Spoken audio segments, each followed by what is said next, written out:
வணக்கம் பிஎஸ்எஃப். நான் உங்கள் சுரேந்தர். திருப்பூரில் குமரானந்தபுரம் அப்படிங்கிற ஏரியாவில் பாலமுருகன் அப்படிங்கிற நபர் வெட்டி படுகொலை செய்யப்பட்டிருக்கிறார்.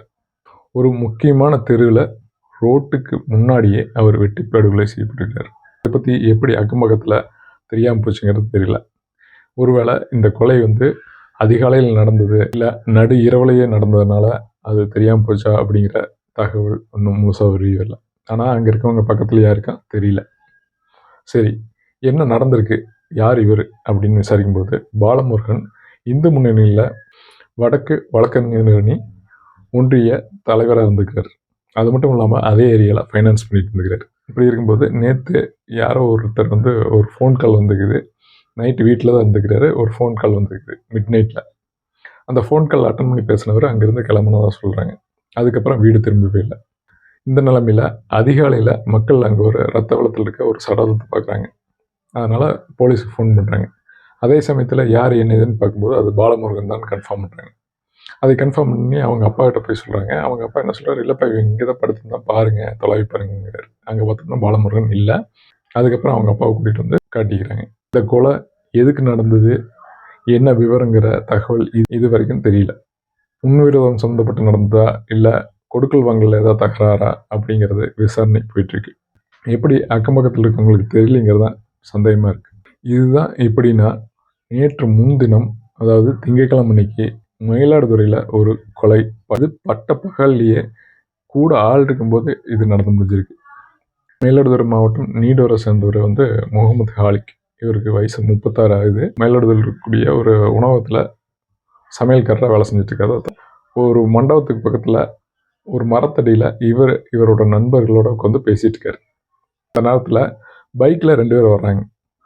வந்தவங்க அந்த இடத்துல பேசிகிட்டு இருக்காங்க, கிட்ட வர்றாங்க. அப்புறம் என்ன பண்ணுறாங்க, அப்படி கொஞ்சம் தள்ளி போடுறாங்க. இவங்க முகமது ஹாலிக்குங்கிற உட்காந்து பேசிகிட்டு இருக்காரு. போனவங்க நோட்டம் பார்த்துட்டு பின்னாடி இருந்தவன் ஓடி வரான், அருவாளோட ஓடி வரான். வந்தவன் சரமரியாக வெட்டான். யார், முகமது ஹாலிக்கை சரமரியாக வெட்டான். ஆனால் கூடவே 2 பேர் இருந்தாங்க. நினச்சிருந்தா தடுத்துருந்துக்கலாம். 3 பேர் சேர்ந்து அட்டாக் பண்ணியிருந்தோம்னா நிலகுலையை வச்சுருந்துக்கலாம். ஆனால் கையில் அருவாளை பார்த்தோன்னே 2 பேருமே பிச்சுக்கிட்டு வர்றாங்க. ஆனால் நம்ம சொல்லிடலாம். ஆனால் நம்மளாக இருக்கும்போது நம்மளுமே அந்த இடத்துல இருந்தோம்னா கண்டிப்பாக ஒரு பயங்கிறது வரும். இது இப்போ இருக்கும்போது அவன் வந்தவன் என்ன பண்ணுறான், சரமாரியை வெட்டுறான். இந்த முகமது காலிக்கே ஒரு இடத்துல தடுக்கிறாரு, தடுத்து பார்க்குறாரு, தடுத்து தள்ளி விடலாம் பார்க்குறாரு. அவன் என்ன பண்ணுவான், பின்னாடி போனவன் இந்த வெட்டு விழுந்ததுக்கப்புறம் அவரால் நிலகுலிகிறார். அந்த சந்தர்ப்பத்தில் மறுபடியும் வெட்டுறேன். சரமாரியை வெட்டி சரிச்சுட்டு சாவகாசமாக கிளம்பி போகிறானுங்க 2 பேரும் பைக்கில். இதுவும் எதுக்கு நடந்தது என்ன ஏதுங்கிற டீட்டெயில் ஒன்றும் தெரியல. இந்த நிலைமையில் நேற்று முன்தினம் நடந்தது, திங்கட்கிழமை நடந்தது. நேற்று முகமது காலிக்கு சிகிச்சை பலன் இல்லாமல் இறந்து போயிட்டார். இப்படி கொலை அப்படிங்கிறது தமிழகத்தில் மிகப்பெரிய அளவில் நடந்துக்கிட்டே இருக்குது. ஆம்ஸ்டாங் கொலைக்கு முன்னாடி இருந்தே கொலைங்கிறது அதிகரிச்சுட்டே இருக்குது. ஒரு மாநில கட்சியினுடைய தலைவரே அசால்ட்டாக கொண்டுட்டு போயிடுறாங்க. இப்படி கொலை அதிகரிச்சுட்டே இருக்கிறதுக்கு முக்கியமான காரணம் இந்த போதைப் பொருள் தான் அப்படிங்கிறது எனக்கு ஒரு சந்தேகமாக இருக்குது. ஏன்னா நம்மளால சும்மா தண்ணி போட்டாவே போய் பக்கத்தில் இருக்கவங்ககிட்ட போய் வம்பிழுப்பானுங்க. ஏய் என்னை ஏன்ற முறைச்ச அப்படின்பானுங்க. சரக்கு போட்டால் மட்டும்தான் அந்த உயரம் வரும். சரக்கு நார்மலாக இருக்கும்போது அப்படி பூனை மாதிரி இருப்பானுங்க. சரக்கு போட்டால் புளியாக மாறிடுவானுங்க. அவங்ககிட்ட போய் வம்பளுக்க வேண்டியது, என்னை எதுக்கிற முறைச்ச வாடாங்க அப்படின்னு.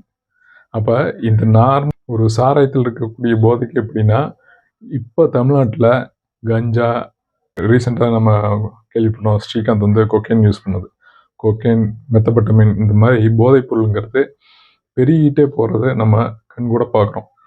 இந்த போதைப் பொருள் எப்போ அதிகமாகுதோ அப்போ அசால்ட்டாக கொலைங்கிறது அதிகமாகுது. முன்னாடியில் கொலைங்கிறது அவ்வளோ இருக்காது, எங்கேயோ 1-2 நடந்துட்டு இருந்தது. இப்போ அப்படி இல்லை. நியூஸ் பேப்பர் எடுத்தால் போதும், ஒரு நாளைக்கு ஒரு கொலையாச்சும் நம்ம கண்ணில் பார்க்காம இருக்க முடியறதில்ல. இதுக்கெல்லாம் இந்த முக்கியமான காரணம் இந்த போதையாக தான் இருக்க முடியும். ஏன் அப்படி சொல்கிறேன்னா, போதை போட்டால் என்ன பண்ணுறான் அப்படிங்கிறது தெரியாமல் போயிடுது. இது மட்டும் இல்லாமல் தமிழ்நாட்டில் அசால்ட்டாக கிடைக்கிறதா தகவல் சொல்கிறாங்க எல்லா பக்கமும். இப்போவெல்லாம் ஒவ்வொருத்தனுமே தனித்தனியாக இப்போ குழிப்பட மாதிரி ஆயிட்டானுங்க. ஒரு சண்டையாக, எனக்கு அவன் ஒருத்தனுக்கு சண்டையாக, இந்த போதை போட்டமாக போய் வெட்டிடுறதா, ஃபுல்லாக வெட்டி வீசிட வேண்டியது. ஒரு நகைக்காக கொலை, முன் விரோதமெல்லாம் இப்போ வேண்டியதில்லை. சும்மா முறைச்சிட்டானா அவனை வெட்டி சாய்ச்சறது. அந்த அளவுக்கு போயிட்டுருக்கு தமிழகம். இதைய முதல்வர் ஒரு சிறப்பு கவனம் எடுத்து இந்த கொலை குற்றங்கள் அதிகமாக நடக்காமல் இருக்கிறதுக்கு என்ன பண்ணணும்னு ஒரு குழுவை அமைச்சு இதைய கண்டிப்பாக தடுத்தாக வேண்டிய கட்டாயம் அப்படிங்கிறது முதல்வருக்கு இருக்குது. ஏப்பா சும்மா முன்னுரிறதுக்காகலாம் கொலை பண்ணாங்கன்னா எத்தனை பேர் இப்போ மைனூட்டாக கவனிச்சுட்டே இருக்க முடியும்னா, இது கொலைங்கிறது எதனால் அதிகரிக்குங்கிறத கண்டுபிடிக்கணும்.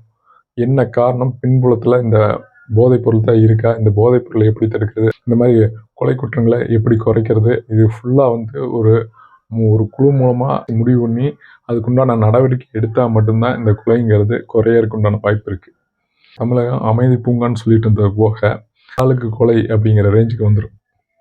அதனால் முதல்வர் இந்த கொலை குற்றங்களில் சிறப்பு கவனம் எடுத்து அதை தடுக்கிறதுக்கு உண்டான வழிவகை செஞ்சே ஆகணும். இதை பற்றி நீங்கள் என்ன நினைக்கிறீங்கிறத கமெண்ட் பாக்ஸில் கமெண்ட் பண்ணுங்கள். மீண்டும் ஒரு வீடியோவில் சந்திக்கிறேன். நன்றி, வணக்கம்.